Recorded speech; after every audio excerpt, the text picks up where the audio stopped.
Olá, caros alunos do curso de Letras, sejam bem-vindos a mais uma aula da disciplina de Análise do Discurso.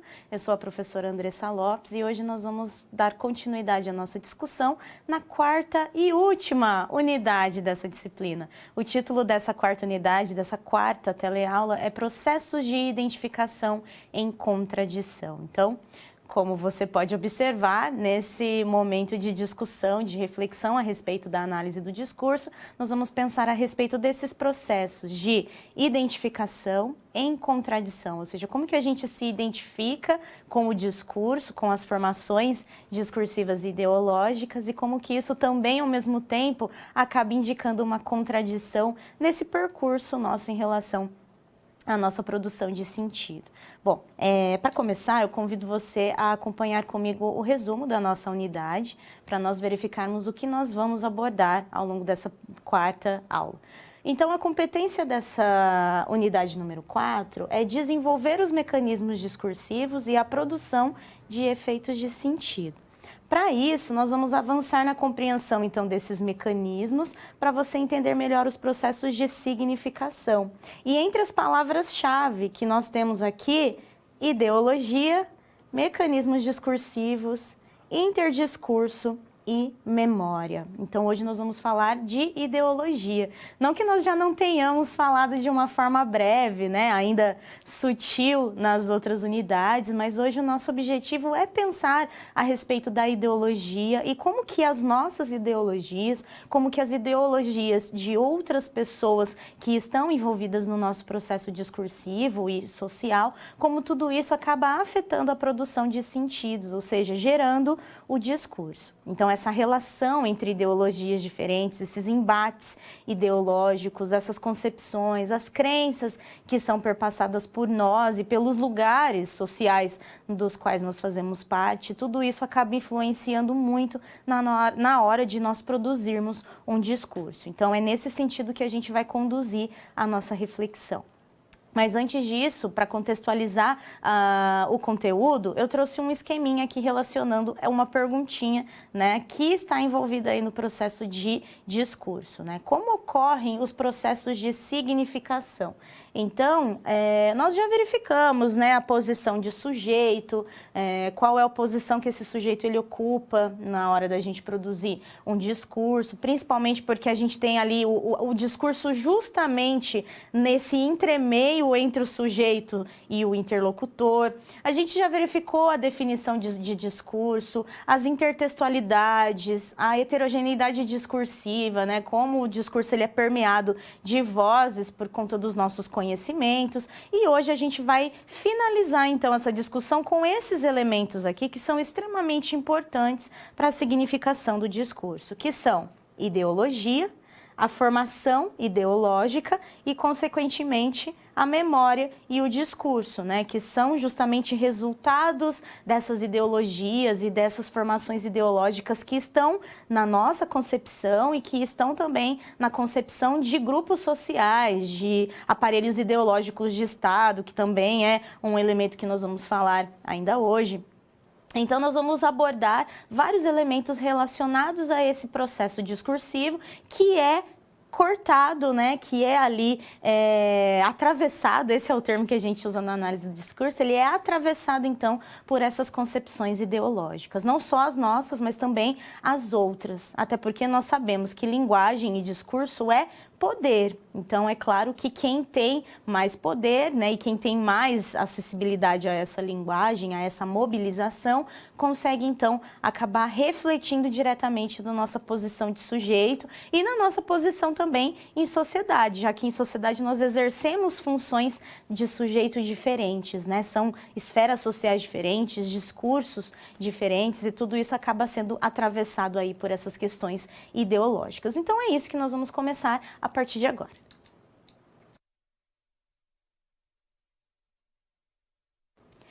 Bom, para falar de ideologia e de formação ideológica, então nós precisamos observar quais são os conhecimentos, quais são os conceitos que estão relacionados a esses dois aspectos. E para começar, claro, a gente tem que observar a definição do que é ideologia. Quanto mais certezas, menos possibilidades de falha. Não é no conteúdo que a ideologia afeta o sujeito, é na estrutura mesma pela qual o sujeito e o sentido funcionam.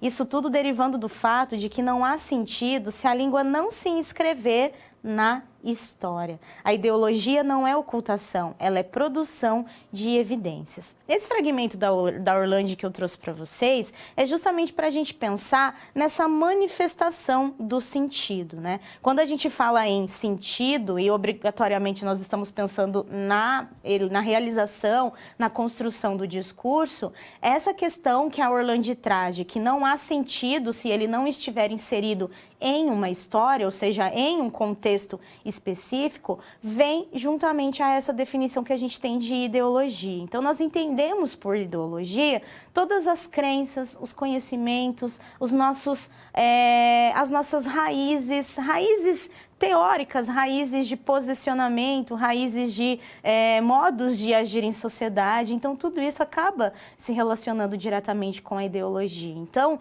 o próprio Bakhtin, apesar dele não ser da análise do discurso, Bakhtin ele sempre fala que todo signo é ideológico. Por quê? Porque ele considera a língua um ato social. Então, se essa língua ela se constitui em sociedade, obviamente que esse signo que representa essa língua também vai ser social, vai ser ideológico, porque todos nós vivenciamos experiências, nós fazemos parte de grupos específicos, nós estamos inseridos em lugares que a ideologia é marcada, né? Porque normalmente as pessoas pensam assim, a ideologia é política.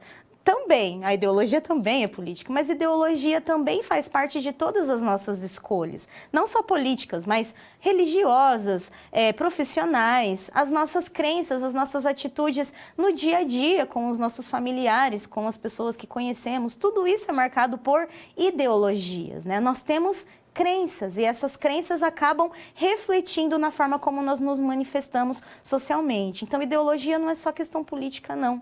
É também, mas é muito mais do que isso. Está relacionado a todas as nossas ações sociais. Bom, e tendo em mente essa questão ideológica, a gente também tem que falar sobre o que é a formação ideológica. Afinal de contas, o que seria essa formação e por que ela é importante para a análise do discurso?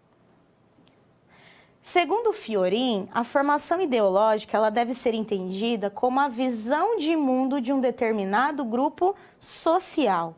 Trata-se do conjunto de representações e ideias. Segundo o autor, a formação ideológica ela é construída coletivamente. Então, todos nós também somos perpassados, além de termos nossas ideologias, nossos ideais, nossa visão de mundo, nossas crenças, nós temos essas concepções individuais. Mas antes delas serem individuais, elas fazem parte de uma formação ideológica. E nós normalmente estamos associados a essas formações. Nós estamos inseridos em grupos sociais, então essa formação ela é construída coletivamente. Então, por mais que a gente queira dizer assim, não, esse é o meu pensamento. Sim, é o seu pensamento, mas antes dele ser seu, ele é um pensamento coletivo, porque você compartilha aquele ideal, aquela crença, aquela vivência, aquela visão com outras pessoas que possuem familiaridade, vivências, experiências parecidas com a sua. Então, é muito comum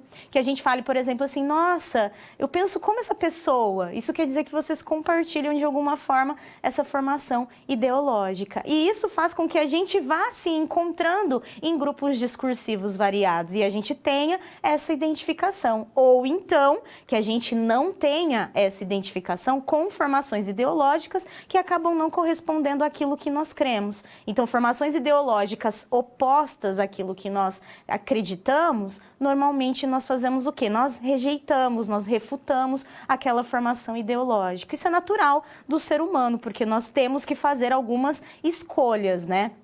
Claro, a gente não precisa levar isso ao extremo, né, de refutar num sentido tão grave, mas normalmente a gente discorda desses posicionamentos porque nós já temos formações ideológicas ali na nossa concepção.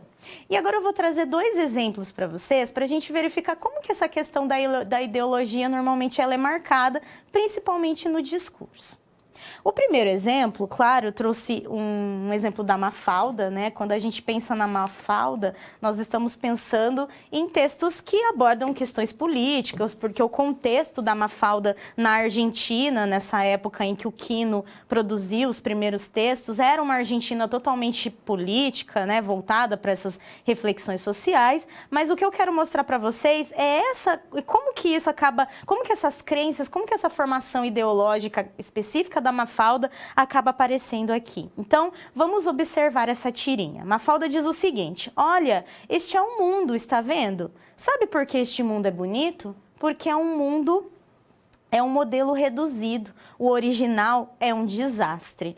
Então a gente consegue perceber que a Mafalda ela tem um posicionamento aqui, né? Ela tem um posicionamento crítico em relação ao mundo. Quando ela fala assim, esse é um modelo reduzido, porque o verdadeiro é um desastre, ela está querendo dizer que há alguma coisa ruim acontecendo no mundo, né? E a Mafalda, ela sempre deixa o seu posicionamento crítico muito visível, né? É muito comum a gente encontrar nas suas tirinhas, nos textos do Quino, esse tipo de abordagem. Olhem esse outro exemplo, como ele tem aí essa marca, né, de ideologia, crenças, um posicionamento do sujeito, um contexto social específico. A Mafalda, ela está ali, ao lado de um militar, e ela diz: esta é a borracha de apagar ideologias. Então, é muito interessante, porque aqui a gente consegue perceber que ela está tratando da crença dela, das ideologias, esse posicionamento crítico, né, que é característico desse personagem, as posições do sujeito em um contexto social, porque quando essa tirinha ela foi produzida, era um período em que havia crítica à questão dos militares, e principalmente, né, ali a marcação do cacetete, que é uma representação de agressão, de punição, e ela falando que é uma borracha de apagar ideologias, né, como se realmente a representação daquele objeto calasse, silenciasse as crenças, as vontades, os posicionamentos dos sujeitos em sociedade. Então, isso é muito legal, porque no discurso a gente consegue perceber todas essas relações. E aqui, quando a gente tem a soma ainda de duas materialidades diferentes, né? A gente tem a linguagem verbal, mas tem também a linguagem não verbal, a imagem trazendo essa significação, a gente consegue perceber ainda mais esse posicionamento do autor, né? Que é o Quino, que inclusive faleceu, né? Infelizmente, esses dias atrás, e a representação desse personagem que ele criou, que é a Mafalda, que é um personagem, uma criança politizada e que tem uma relação ali com o mundo. Então, o discurso permite isso, que a gente reflita sobre essas questões ideológicas também.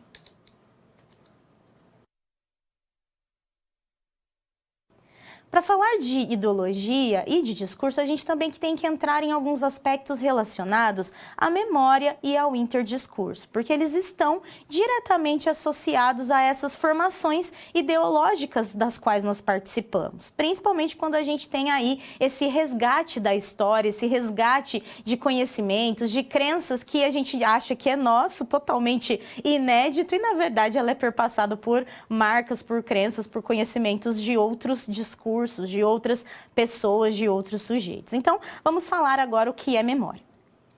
A memória ela é tratada como a base do dizível. Então, essa definição aqui da AD é muito legal. Ou seja, ela sustenta os dizeres possíveis em dada sociedade e em dado momento histórico. Então, isso aqui é muito legal, porque quando a gente fala em memória, nós estamos pensando aquela base do divisível. É uma memória que a gente tem um resgate. Essa memória ela é concretizada. A gente consegue perceber que há essa memória marcada justamente porque ela foi dita. Ela está nessa base do dizível, ou seja, ela está visível ali no discurso, mas ela é justificada, ela é aceita e identificada por conta desse momento histórico. Então, a gente consegue fazer essa relação com o dito, né, com o que foi dito, e com o momento histórico em questão. O discurso ele é produzido a partir da articulação, então, de dois eixos. O vertical, que é a constituição do dizer, e o horizontal, que é a formulação do dizer. A memória ela se situa no eixo vertical. O conjunto de formulações já feitas determina as possibilidades de formulação. Isso quer dizer que a memória é algo que já está registrado. É aquilo que a gente consegue identificar no discurso por meio do resgate histórico. Então, por exemplo, quando a gente fala de uma canção do Caetano Veloso, que quem interpreta, na verdade, é a Gal Costa, mas a composição é do Caetano, lá no período da década de 60, quando eles ainda faziam parte do movimento tropicalista, que chama Divino Maravilhoso. E essa canção é uma canção conhecida como Canção Manifesto, porque ele traz, nessa canção, algumas ações, algumas sinalizações relacionadas ao período do regime militar, né? Ele fala, é preciso estar atento e forte, não temos tempo de temer a morte, como uma forma de manifestação da época. Quando ele faz esse tipo de situação, hoje a gente consegue fazer essa análise, né? E claro, por meio do próprio discurso do Caetano, mas pela própria letra e período, a gente consegue verificar que é um resgate da memória porque está concretizado naquele discurso. Então, por ter aquela concretização, a gente consegue verificar e resgatar esse contexto histórico. Bom, continuando a discussão sobre memória, as formulações elas são feitas e depois elas são esquecidas, dando a impressão de que o que dizemos é exclusivamente nosso. E aí, isso aqui resgata essa questão importante quando a gente fala de memória, mas principalmente quando a gente fala dos nossos conhecimentos, das ideologias que a gente guarda. Quando nós pensamos justamente assim, eu falo para vocês, né, gente, a língua, o signo ele é ideológico. Mas se eu falo isso, automaticamente eu já identifiquei que, na verdade, essa fala não é minha. É uma fala do Bakhtin. Mas por ler tanto isso, às vezes é tão inconsciente, isso já está tão enraizado na minha mente e na minha ideologia, nos meus conhecimentos, nas minhas crenças, na minha visão de mundo, que eu acabo esquecendo de que aquela formulação, na verdade, não é minha. É de uma outra pessoa e que eu me apropriei para constituir a minha memória. Então, isso é interessante quando a gente observa essa questão de lembrar que que aquilo que está dito no discurso tem uma representação, tem um diálogo ali com outros sujeitos. As palavras e suas significações já são pré-construídas. Há, então, um dialogismo entre o que sabemos e o que dizemos. Isso que eu acabei de contextualizar para vocês. Então, é muito comum que a gente se aproprie dessas falas ou a gente ouça um discurso. A gente vê muito, né, hoje, principalmente por conta das redes sociais, a pessoa leu alguma coisa e, em vez dela realizar, né, a referenciação, dizer que foi dito por alguém específico, ela vai lá e compartilha como se fosse dela, né? Claro que a gente tem que tomar cuidado, porque esse tipo de situação pode gerar plágio também, mas em alguns casos, na maioria, é quando a gente incorpora isso para o nosso discurso, a gente acaba apagando mesmo que esse discurso ele pertencia a um outro sujeito. E aí, qual é o papel, então, da memória do dizer? É isso que a gente vai ver agora. O dizer, ele se inscreve, então, em determinado espaço do dizível para fazer sentido, que é a memória. Que aí, quando nós trazemos esse dizer, esse discurso para a nossa realidade, aí ele vai fazer sentido, e é aí que ele vai se tornar uma memória. E aí a Orlandi diz que a memória, ou interdiscurso, como definimos na análise de discurso, é o saber discursivo que faz com que, ao falarmos, nossas palavras façam sentido.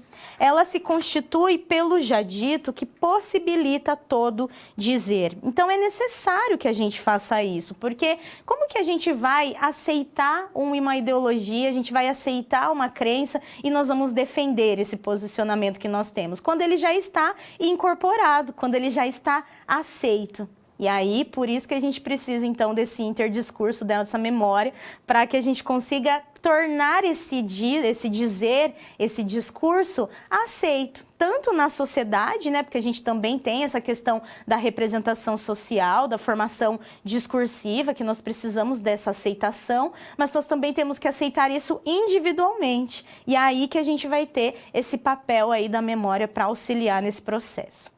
E aí eu trouxe um exemplo aqui da palavra democracia, que faz muita diferença, né? Porque quando a gente pensa aqui na democracia, a gente tem várias definições. Eu trouxe uma definição do dicionário que diz que é um substantivo feminino que, primeiro, governo em que o povo exerce a soberania.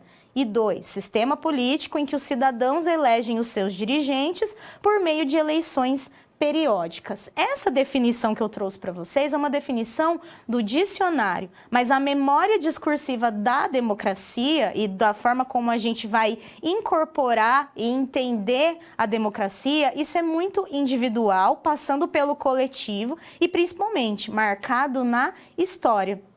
Hoje, aqui no Brasil, a gente tem uma visão do que é democracia. Num país, por exemplo, não sei, asiático ou africano, que viveu por muitos e muitos anos por regimes ditatoriais, democracia para eles tem um outro valor. Talvez, se a gente pensasse em democracia também no período do regime militar, outro valor diferente, porque são situações históricas diferentes. A memória e esse posicionamento, essa aceitação daquela ideologia, daquele discurso, ela está totalmente relacionada aos aspectos históricos. Então, por isso que a gente tem que sempre considerar as condições de produção, porque é elas que vão nos mostrar esse discurso e onde ele está situado.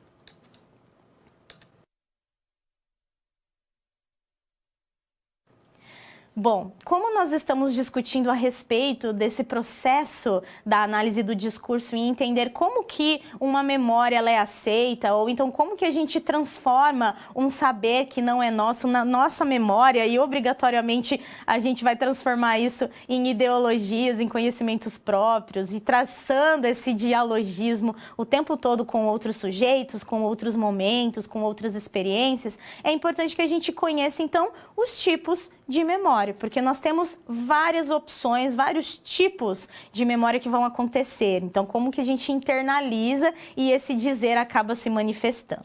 Vamos observar, então, 3 tipos de memória. A memória discursiva, a memória institucional e a memória metálica. Então, são essas 3 características que nós vamos observar a partir de agora. Começando, então, com a memória discursiva.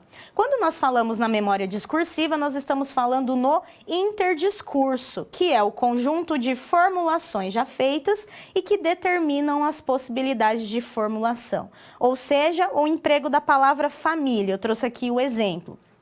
O emprego da palavra família normalmente está relacionada a essas formulações já elaboradas. Então, a gente tem hoje uma definição de família muito diferente. Por exemplo, quando a literatura infanto-juvenil ela foi criada, lá na Europa, uns 2 séculos atrás, a gente tinha uma formulação de família muito diferente, tanto que o que foi feito em termos de literatura infanto-juvenil? Obras que traziam livros adaptados, né, histórias orais adaptadas para crianças, onde a gente estabelecia uma censura total e retirava cenas de violência, questões de sexualidade e sempre trazia um ensinamento, como se a gente pudesse ali orientar essas crianças. Isso vinha dessa definição da família como preparatória, né, a escola e a família como fundamentais para essa preparação dessa criança, né, porque antes dela ingressar na vida, realmente, ela precisava passar por esse processo de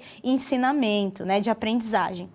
Então, o emprego da palavra família está muito relacionado a essas questões históricas. Então, quando nós temos uma definição de família, nós temos essa definição porque nós somos perpassados por ideologias e por crenças que estão relacionadas a essa definição. Então, hoje, por exemplo, tem uma grande discussão de abordar o tema família, por exemplo, porque muita gente diz que a família ela só pode ser formada por um homem, uma mulher e filhos. Então, se não for essa concepção, se não for essa instituição, não seria uma família. E, na verdade, nós sabemos que já existem inúmeras outras formações familiares. Então, tudo isso é perpassado por essas crenças, por esses conhecimentos que são marcados na nossa ideologia. Agora, vamos seguir observando outro tipo de memória, que é a memória institucional. Quando falamos na memória institucional, aí nós estamos pensando a respeito da memória que nós não esquecemos, ou seja, é aquela composta por documentos que ficam disponíveis em instituições como bibliotecas e arquivos. Por isso que chama memória institucional, porque ela tem um registro. Por exemplo, os bancos de dados de jornais antigos. Então, há um registro em bancos de jornais antigos, onde nós podemos ter acesso a inúmeras questões. Então, é uma memória que foi materializada. Ela está presente em uma instituição. E por isso a gente não tem como esquecê-la. Nós temos provas de que aquela memória está registrada. Então, por exemplo, a gente quer pensar assim, vamos investigar como que eram produzidas as notícias ao longo do tempo. E a gente faz essa comparação entre esse gênero, né? Como que ele foi sendo modificado ao longo dos anos. Isso é possível por quê? Porque nós temos essa memória institucional, esse registro específico. Então, a gente sempre pode buscar esse resgate. Por isso que é uma memória que nós não esquecemos, porque está lá registrado e a gente pode consultar. E por fim, terceiro tipo de memória, que é a memória metálica. Memória metálica, como que a gente vai definir esse tipo de memória? Bom, é a memória produzida pela mídia, pelas novas tecnologias e pela linguagem, né? Então, essa memória, o nome memória metálica é justamente por ter essa relação com os equipamentos eletrônicos necessários para que a gente acesse esses dizeres, né? A memória, ela também é chamada de máquina, né? Memória da máquina, da circulação, que não se produz pela historicidade, mas por um construto técnico, uma televisão, um computador, entre outras possibilidades. E a gente tem acesso a essa memória também. Um exemplo, pesquisa no banco de dados do Google. Então, também é uma forma de registro da memória, diferente, por exemplo, do interdiscurso, que a gente não tem exatamente a memória, né, discursiva, ela não tem um lugar físico para a gente buscar aquela memória. É uma memória mais esquecida, porque a gente vai incorporando as concepções, elas vão ficando armazenadas na nossa mente e nós acabamos achando que aquilo é nosso, né, uma concepção individual. Essas outras duas memórias, não, elas já são palpáveis. A memória institucional, a gente tem um banco físico, né, de dados para essa consulta. E no caso do Google aqui, que é um exemplo de banco de memória muito utilizado, porque hoje a gente utiliza muito esse recurso, justamente porque a gente utiliza uma máquina para que essa memória exista, tanto para ela ser formulada quanto para ela ser consultada. Então, a gente também tem essa possibilidade aí de memória. Agora, para finalizar essa discussão, vamos à seguinte observação. O que os processos de dominação têm a ver com a memória? Afinal de contas, as memórias elas são passadas por ideologias, mas como essas ideologias, então, elas acabam acontecendo? Primeiro, se a memória constitui a base do dizível, então nós apenas repetimos o que já existe? Na verdade, não, né? O que a gente vai fazer com essa memória que existe ali na base do dizível, a gente não vai repetir, mas a gente vai reproduzir de acordo com o nosso contexto. Então, a gente aplica essa memória, essa base institucional ou essa base que a gente tem ali, essa memória já existente, e a gente aplica isso ao nosso cotidiano. Então, ela ressignifica. E ainda, como ocorre a resistência a essa repetição? Então, isso é muito interessante também. Afinal de contas, como que a gente consegue traçar essa resistência? Será que a gente também consegue observar isso de uma forma específica? Em alguns casos, a gente consegue resistir. Em outros casos, a gente acaba realmente se entregando, vamos dizer assim, àquele momento discursivo e principalmente às dominações. Porque dependendo da posição de sujeito, nós acabamos não tendo essa opção mesmo. Então isso que é muito interessante, porque ao mesmo tempo que a gente concorda com algumas ideologias que aparecem na nossa memória, em outros momentos essa memória, apesar da gente achar que não concorda, ela acaba aparecendo na memória também.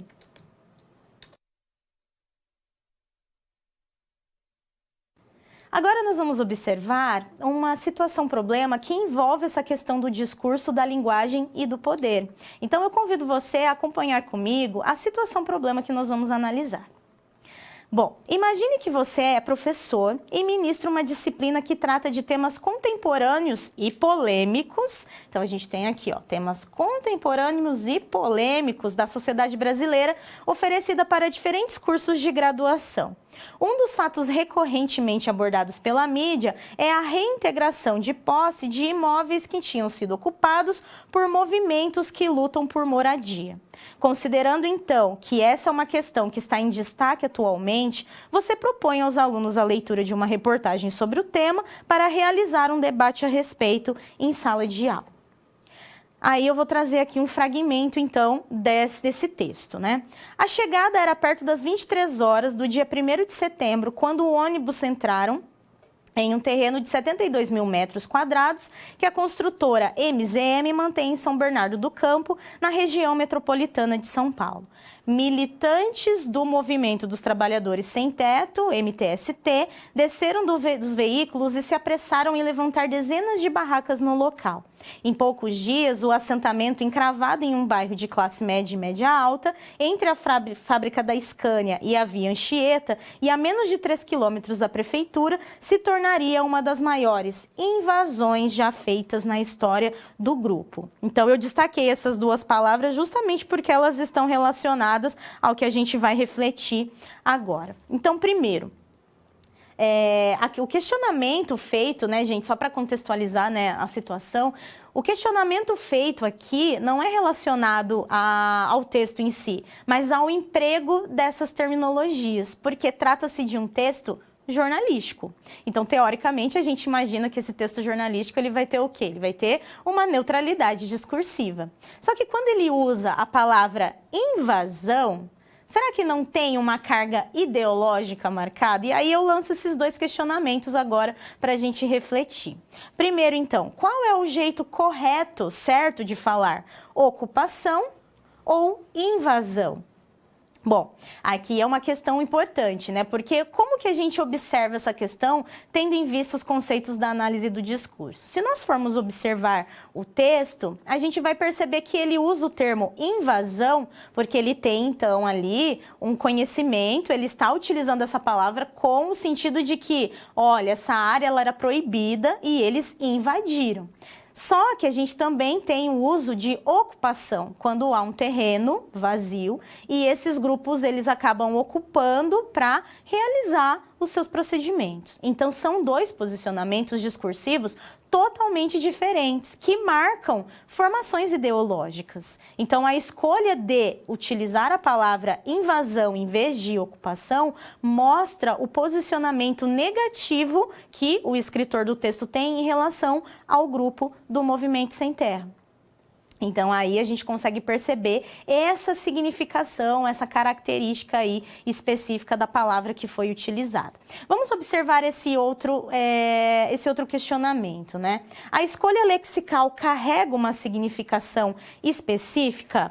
Sem sombra de dúvidas, né? Como eu comentei com vocês, quando a gente escolhe a palavra ocupação, normalmente ou a gente se torna neutro em relação àquele movimento, principalmente em relação ao movimento sem terra, especificamente, e a palavra invasão ela vai ser carregada, então, desse lado negativo. Então, foi uma escolha do jornalista e uma escolha que, às vezes, pode não ter sido consciente. Pode ter sido o uso da palavra inconsciente, mas que a memória discursiva dele, ou seja, as crenças, as ideologias, as formações ideológicas pelas quais ele passou, o ponto de vista dele em relação àquele assunto, acabou aparecendo no discurso. Então, isso é muito comum. De repente, ele pode até ter tentado, às vezes não, às vezes ele realmente queria usar a palavra invasão para mostrar mesmo o lado negativo dessa ação.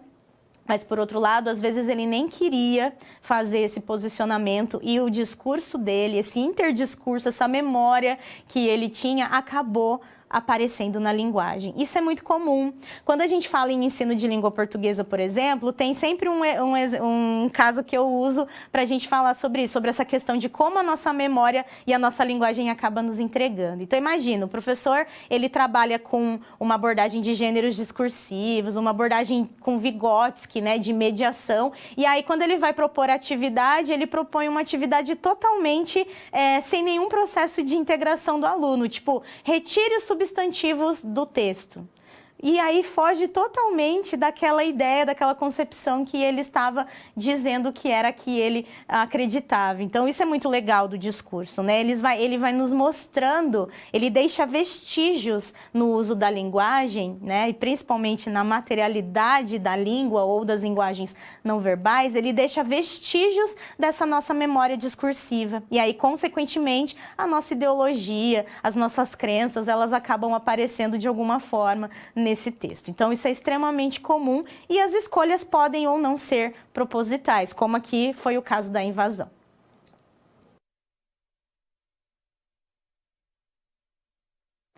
Bom, agora nós vamos a um momento de interação, então eu vou propor a você um questionamento que é o seguinte: como as questões ideológicas aparecem nos discursos de veículos de comunicação? Quero saber o que você pensa a respeito disso. Então, mande sua contribuição e nós já voltamos para a discussão.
Voltamos então, pessoal. Temos uma contribuição que vem lá do Polo de Santa Cruz do Capibaribe, Pernambuco. O Polo participa de todas as nossas aulas.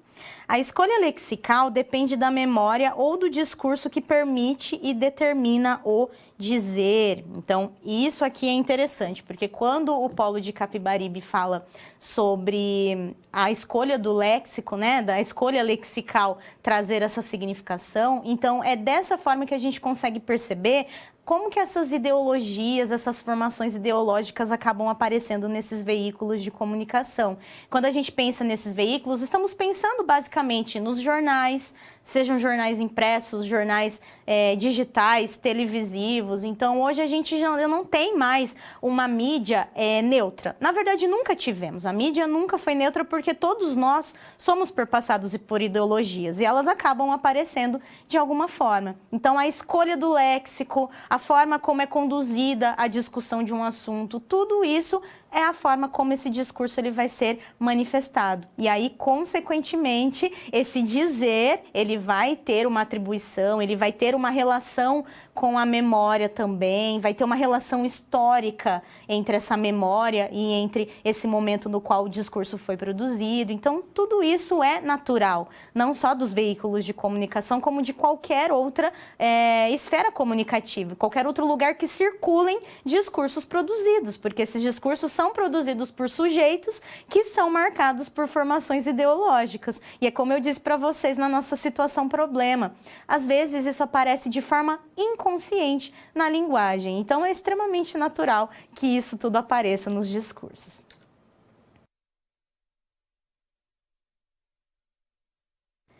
Agora vamos falar a respeito das contradições no social. Então, como que a gente percebe essas contradições no nosso discurso, originados ali pela nossa memória, pelas memórias de outros sujeitos, por ideologias diferentes das nossas. Então, como que essa contradição, ela acaba aparecendo nas práticas sociais e, consequentemente, no discurso? É isso que a gente vai ver agora. Então, primeiramente, a resistência, ela é uma forma de discurso. Então, quando a gente fala em resistência, nós estamos pensando justamente nesse processo que é tentar refutar, é tentar não concordar e não caminhar sobre um determinado ponto de vista. Então, resistir é uma forma de discurso, mas nem sempre a gente consegue fazer essa resistência. Bom, vamos observar então os conceitos aqui. Há um processo que faz com que determinadas posições, dominantes, dominados, inteligentes, ignorantes, bonitos, feios, então essa dualidade, sabe, que a gente tem entre as posições, né, que são opostas ali, que essas posições sejam constituídas e ocupadas. O sujeito não apenas manda ou obedece simplesmente reproduzindo as relações de poder vigente, ele também pode transformá-las. Então, isso que é legal, né? Quando a gente tem o discurso, a gente tem o nosso posicionamento, nós vamos trabalhar com essa memória do que realmente foi dito em sociedade e o que eu vou filtrar como necessário para a minha Constituição, enquanto cidadã, enquanto sujeito que interage, né, em vários momentos sociais diferentes, mas como que eu vou lidar também com essas oposições que muitas vezes são necessárias e que não são oposições gerais, né, que não são absolutas. Então, a gente tem que trabalhar com essa neutralidade, com essa quebra dessas questões, principalmente quando a gente fala nessas dominâncias, nos estereótipos que as formações discursivas trazem também. Então, por isso que a gente tem que ter essa capacidade reflexiva de lidar com esse tipo de discurso, que vai aparecer principalmente nos textos que circulam socialmente. Agora, vamos falar um pouquinho a respeito da história e da memória. Bom, o Marx ele diz o seguinte, que os homens fazem sua própria história, mas não a fazem a partir de elementos livremente escolhidos por eles, mas em circunstâncias que eles encontram imediatamente diante de si, dadas e herdadas do passado.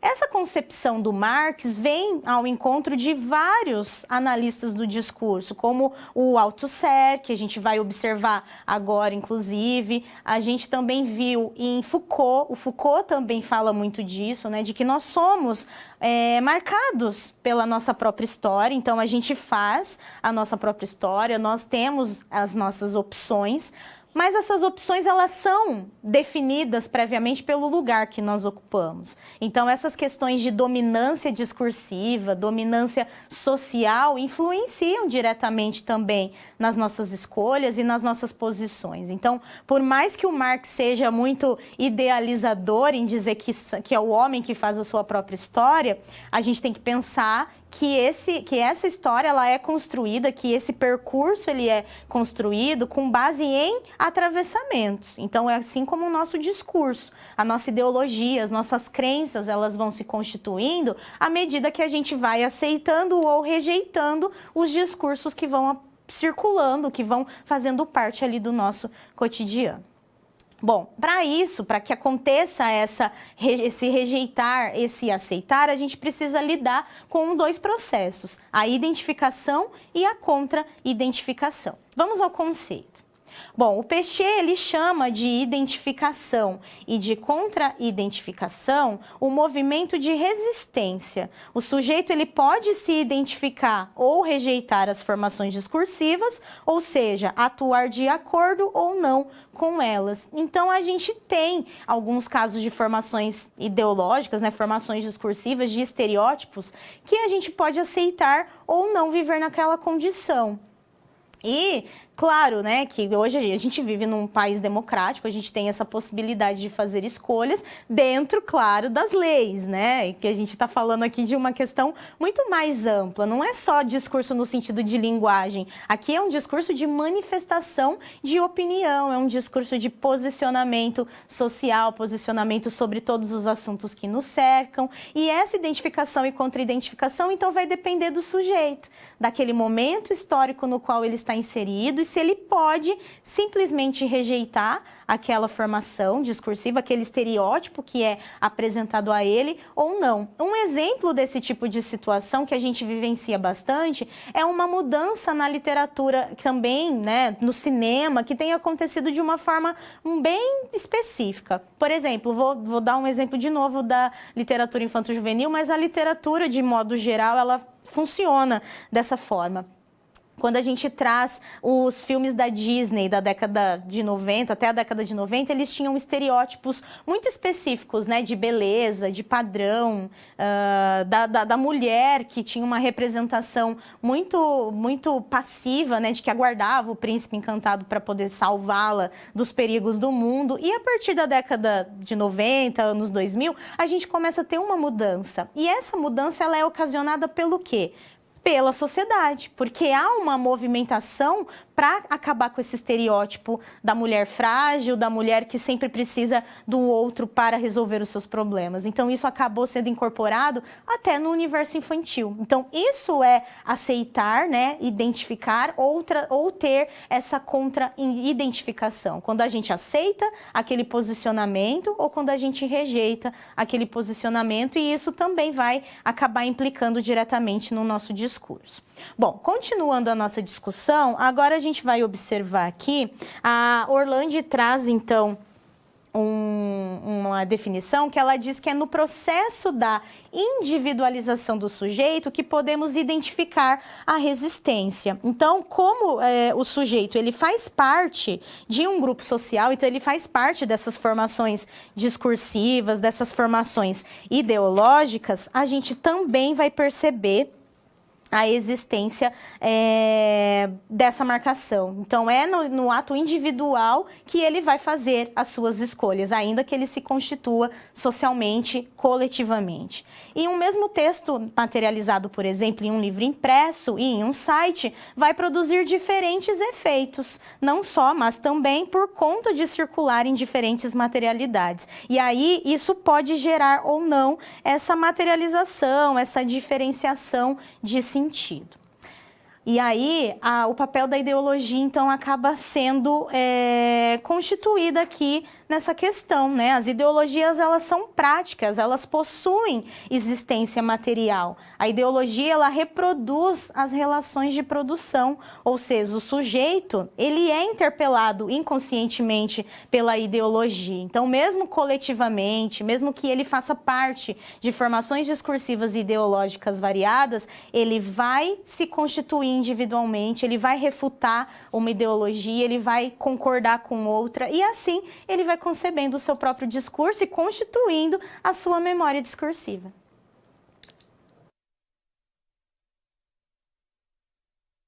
Quando falamos em ideologia, não há não há como não falar de aparelhos ideológicos de Estado. É um termo, né, apresentado pelo Althusser, um dos principais analistas do discurso de linha francesa. Então, ele vem seguindo ali o caminho do Péchet, do Foucault, e aí ele traz, então, essa definição dos aparelhos ideológicos de Estado como uma forma de entender como que as ideologias e como que as formações ideológicas acabam atravessando a nossa existência e, consequentemente, o nosso discurso também. Então, vamos lá observar o que são esses aparelhos ideológicos de Estado.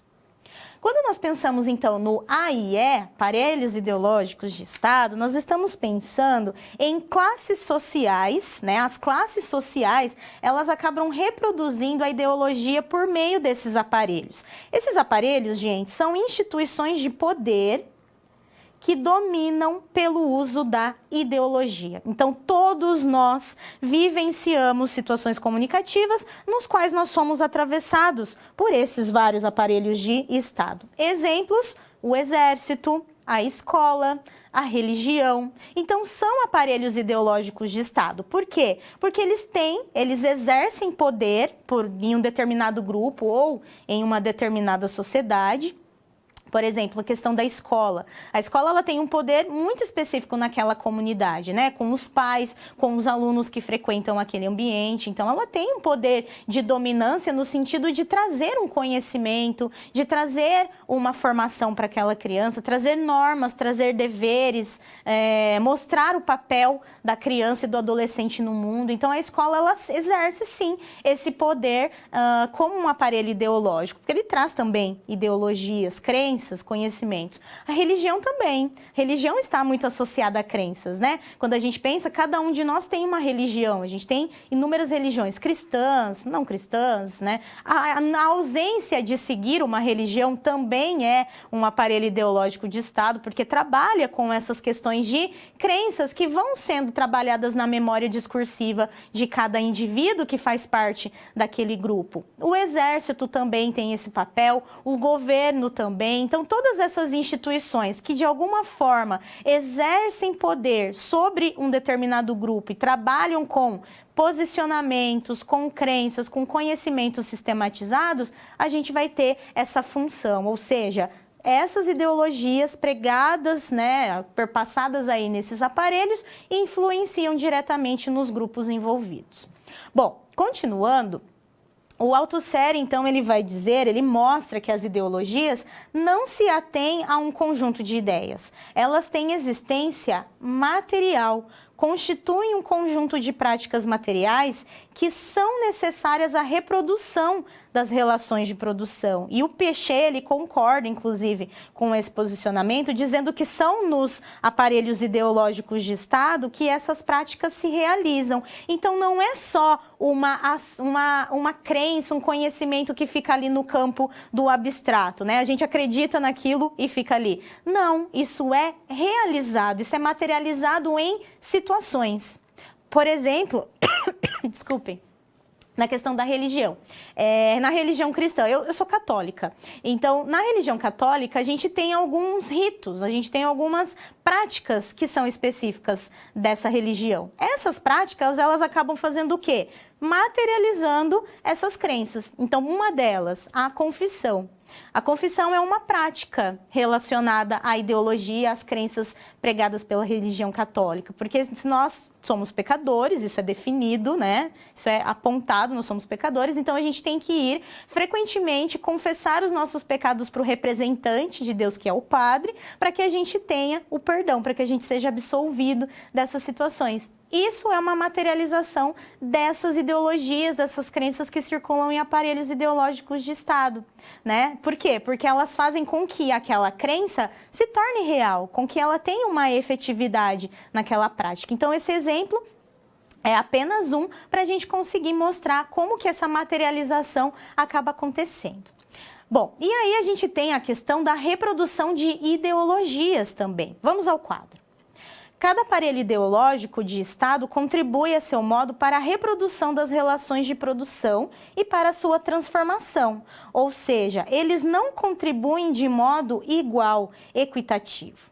suas propriedades são regionais e, pois, a relevância de cada um no conjunto dos aparelhos ideológicos de Estado varia conforme o estado da luta de classes. Então, quando a gente fala aqui nessa questão da reprodução de ideologias, nós estamos pensando nesse processo de transformação. Como que a gente tem uma ideologia que foi reproduzida, que foi transmitida de grupos a grupos, mas como que ela se transformou em algo concreto? Como que ela sai do campo abstrato, né, de ideias que são transmitidas e são aceitas para esses públicos, né, para esses grupos? E aí é o que a gente fala, né? Que eles não contribuem de modo igual. Cada uma dessas ideologias, cada uma dessas relações vai atingir lugares diferentes, né? A escola tem esse papel formativo relacionado à educação. As religiões têm uma função, têm uma reprodução muito mais relacionada, ligada ao nosso indivíduo, né? Ao nosso individual, aos nossos pensamentos, às nossas crenças e atitudes no dia a dia. Então, cada aparelho ideológico vai ter ali o seu papel, as suas relações nesse processo de transformação e de realmente aceite ou de refutação ali do discurso. E aí, para a gente fechar essa discussão a respeito dos aparelhos ideológicos de Estado, eu trouxe um fragmento do Péchet, que ele diz o seguinte: o sentido de uma palavra, de uma expressão, de uma proposição, não existe em si mesmo, mas, ao contrário, é determinado pelas posições ideológicas que estão em jogo no processo sócio-histórico, que estão... no processo sócio-histórico no qual as palavras, expressões e proposições são produzidas, isto é, reproduzidas. As palavras, expressões, proposições mudam de sentido segundo as posições sustentadas por aqueles que as empregam, o que quer dizer que elas adquirem seu sentido em referência a essas posições. Então, como que a gente manifesta esse processo? Como que os aparelhos ideológicos de Estado se constituem e fazem com que as nossas ideologias, né, ou todas, né, não só nossas, mas desses aparelhos, enfim, que são compartilhadas, sejam manifestadas por meio do sentido dessas palavras. Então, a forma como a gente emprega a linguagem também vai nos auxiliar nesse processo de posicionamento ideológico, de constituição daquela crença, daquela ideologia e daquele valor.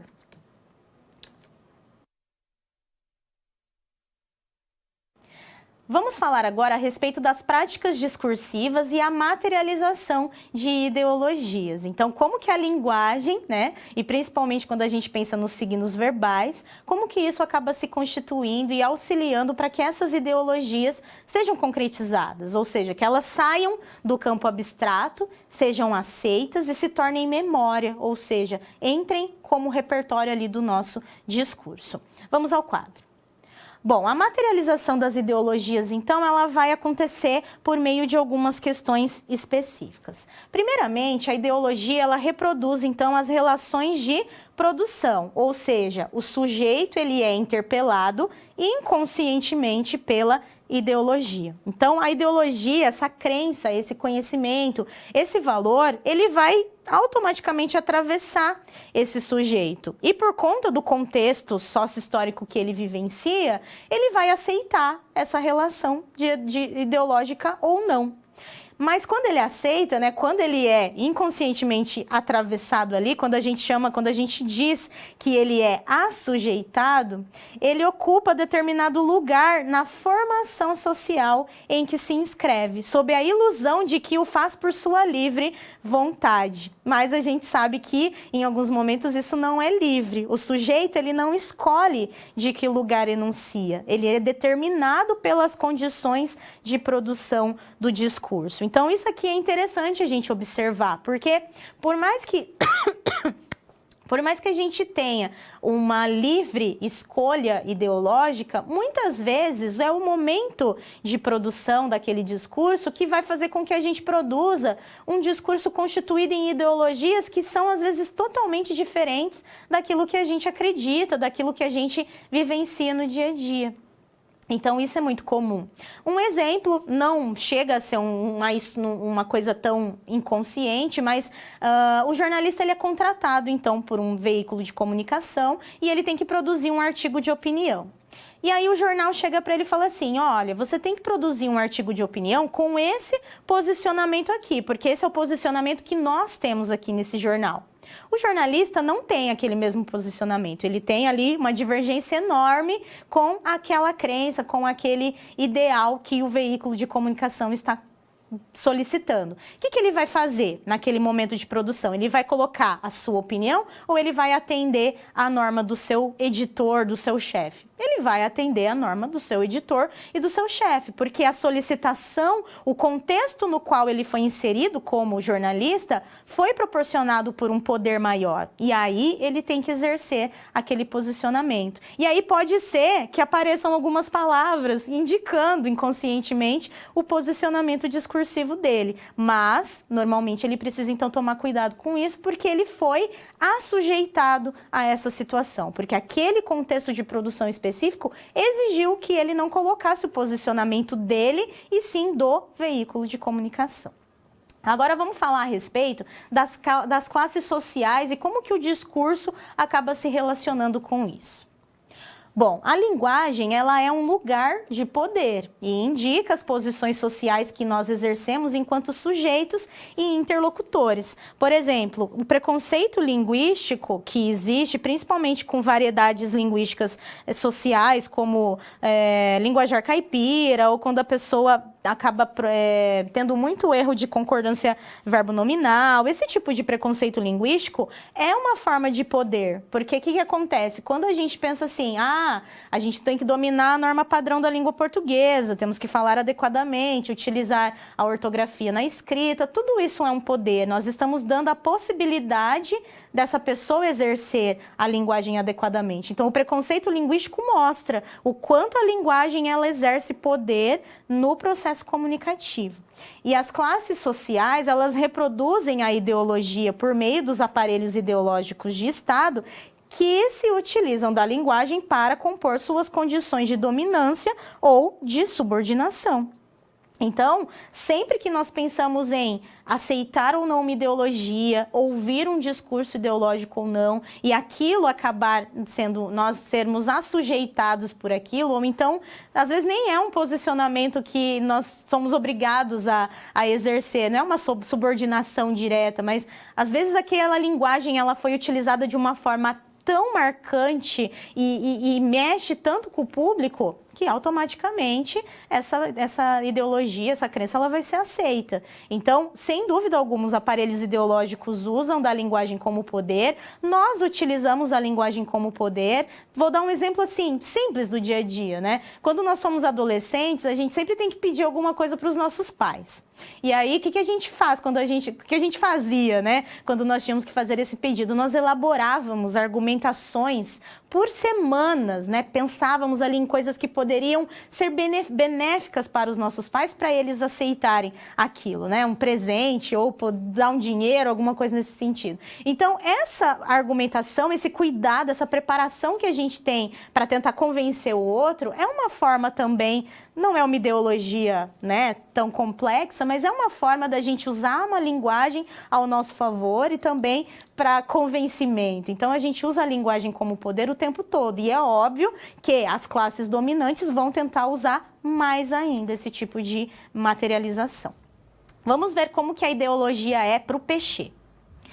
Para o Péchet, quando a gente pensa então nessa questão da ideologia, um dos aspectos para o qual o Péchet chama a atenção é o fato de que a ideologia não se impõe de maneira igual e homogênea à sociedade. Os aparelhos ideológicos não são a realização da ideologia em geral, nem mesmo a realização sem conflitos da ideologia da classe dominante. Então, para o Péchet, a gente vai ter uma marcação muito forte, muito específica em relação a essa questão da ideologia não ser homogênea. Então, a gente tem essas ideologias, esses aparelhos ideológicos, tudo isso sendo concretizado por meio de situações comunicativas diferentes.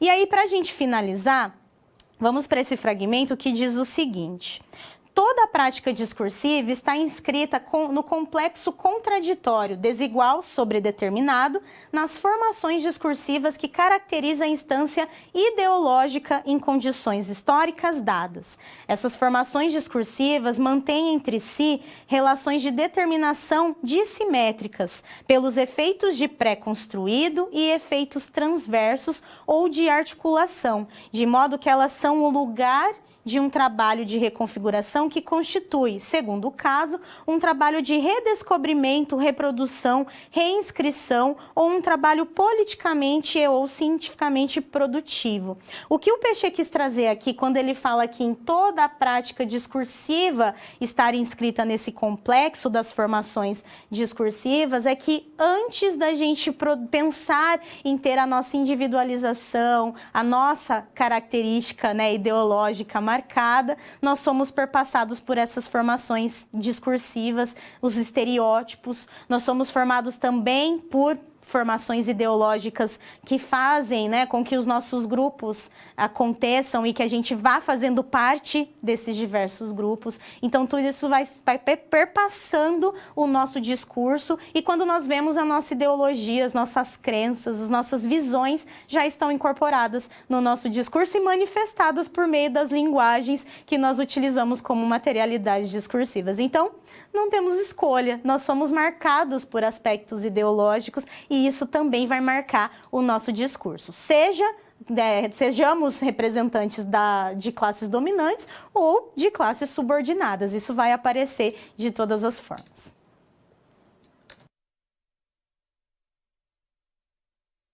Nós vamos observar uma situação-problema que está relacionada ao posicionamento discursivo. Então, eu te convido a observar a nossa situação-problema.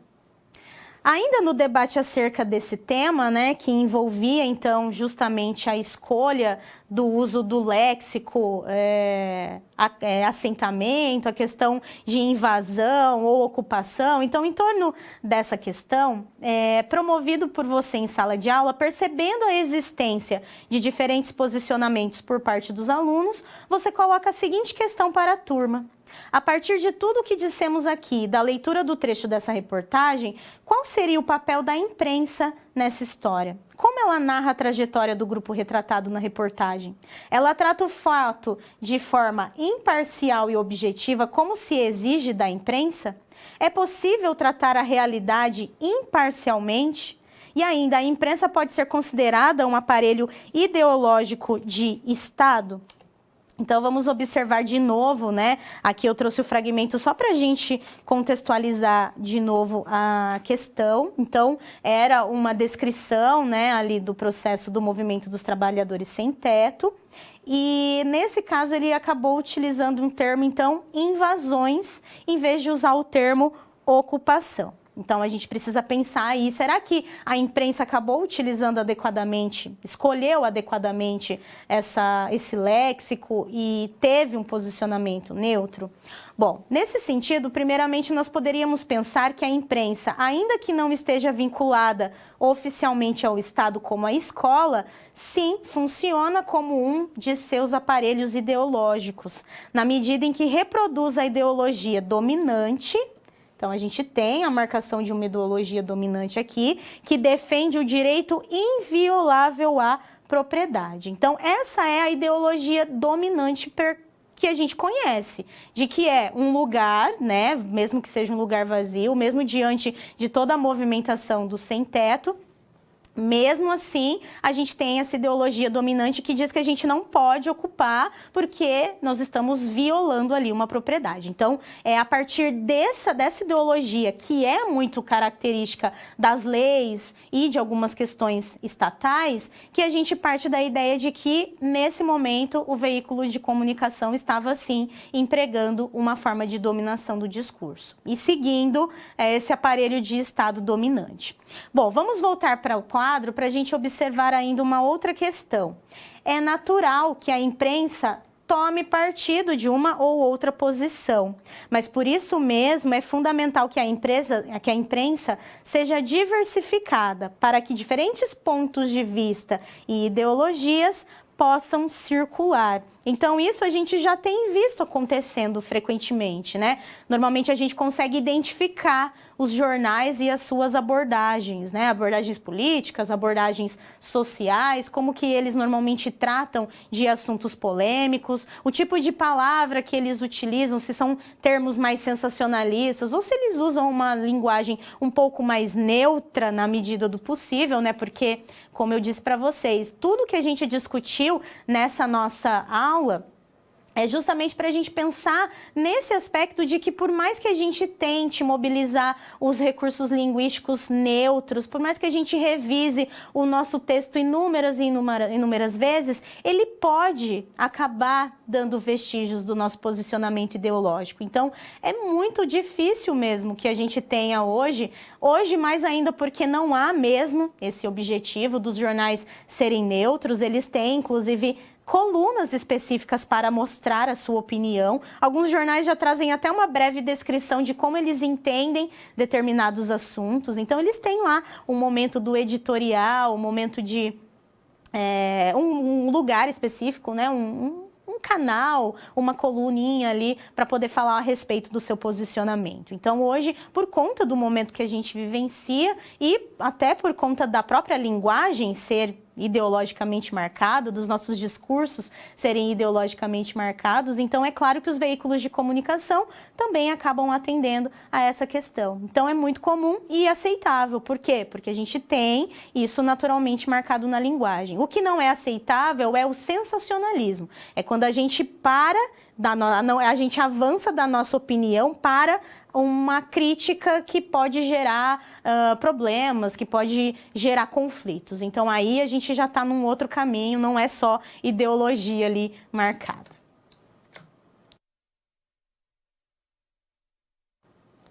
E agora, para a gente finalizar, então, a nossa aula, nós vamos para mais um momento de interação. Eu lanço o seguinte questionamento para você.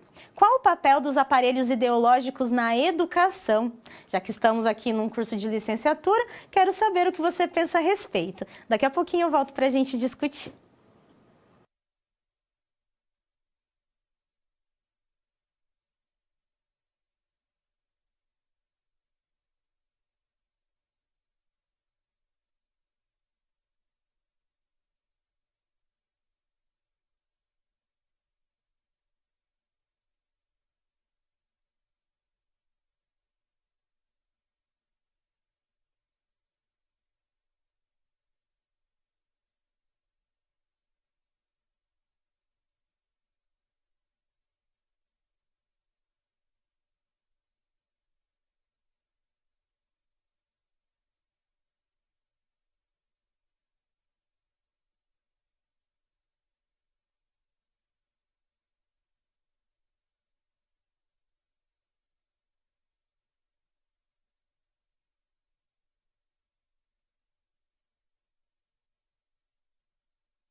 Bom, pessoal, voltamos então. Vamos à questão. Afinal de contas, qual o papel dos aparelhos ideológicos do Estado na educação?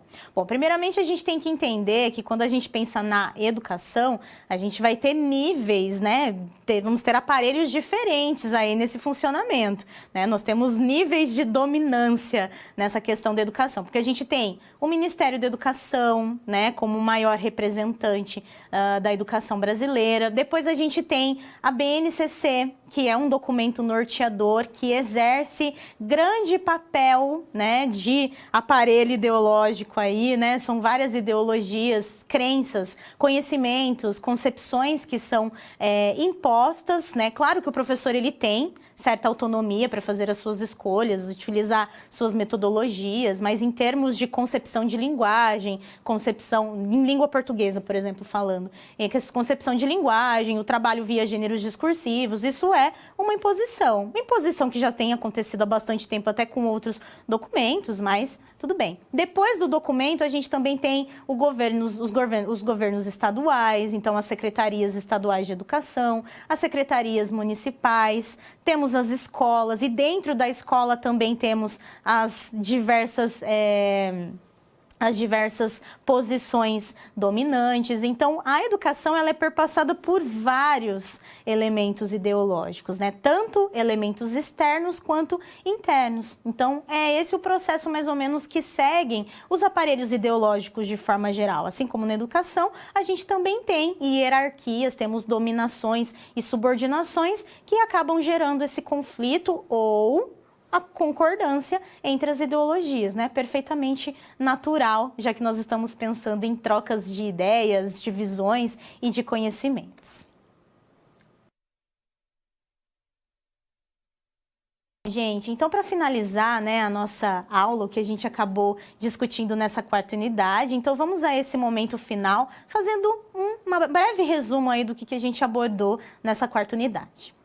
Primeiramente, então, nós vimos, né, que o Peixe ele constrói o discurso como um objeto teórico, cujo funcionamento ele é movido pela articulação entre ideologia e inconsciente e pelos mecanismos da constituição do sujeito. Então, a gente observou, pelo conceito do Peixe, do Althusser, que essa ideologia e o inconsciente são marcados, então, pela própria constituição desse sujeito. Quando ele está num determinado momento, num determinado contexto de produção, ele vai ser perpassado, ele vai ser atravessado por ideologias que inconscientemente farão parte ou não desse processo discursivo.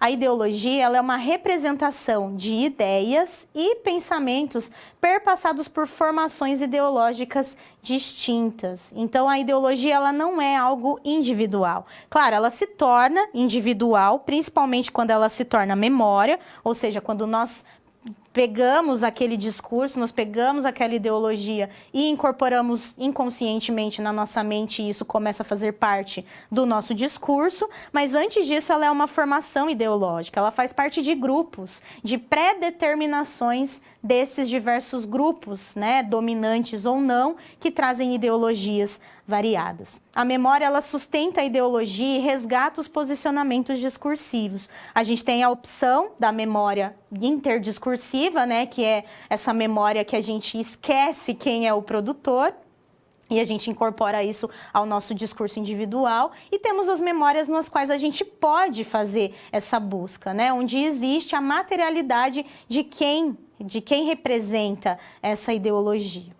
E a reprodução de ideologias ela é realizada principalmente por meio dos aparelhos ideológicos de Estado, já que nós estamos em constante dominação ou subordinação. Então, nós somos sempre atravessados, assujeitados, né, que é a palavra da análise do discurso, por essas manifestações ideológicas que são de questões hierárquicas e até mesmo subordinadas, né? Às vezes nós estamos na posição de dominação com uma ideologia, então a gente também acaba exercendo essa troca de papéis.